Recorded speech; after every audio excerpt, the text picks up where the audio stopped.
যাবো একটু বাজারে, তাই ছেলেকে জুতো পরিয়ে নিচ্ছি আর আমিও রেডি হয়ে নিয়েছি। আর সাথে একটা ব্যাগ নিয়েছি। আমি বলছি চলো একটু হাঁটো, তা হাঁটবে না, তা আমার কোলে উঠে গেল। না ঠিকই আছে, আমি তো সিঁড়ি দিয়ে ওকে হাঁটাই না।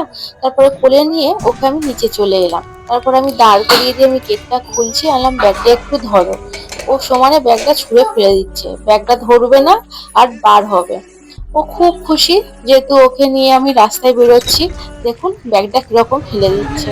তারপর ওকে বার করে নিয়ে আমি ওকে কোলে নিয়ে আমি বাজারে চলে এলাম। দুধ নেবো ভাবছি, একটু লাচ্চা সিমাই করব, সেই জন্য আমি দুধের দোকান দেখছি, মানে লিকুইড দুধ। তাই এখানে পেয়ে গেছি, তাই এখান থেকে আমি লিকুইড দুধটা নিয়ে নিলাম। তারপরে আমি সবজি বাজার যাব, তাই এখান থেকে আমি কাঁচকলা নিচ্ছি। বেশি কিছু নেব না, শুধু এখান থেকে কাঁচকলা নেবো আর একটা পেঁপে নেবো। আর এইগুলো কিন্তু আমার ছেলের জন্য। যেতে হয়তো কত আর কোলে নেবো বলো।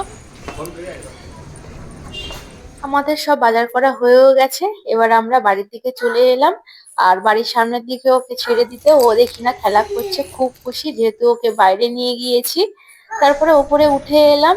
উপরে উঠে এসে ও জুতোটা খুলে দেবো, তারপরে আমি সমস্ত জিনিসপত্রগুলোকে গুছিয়ে নেব।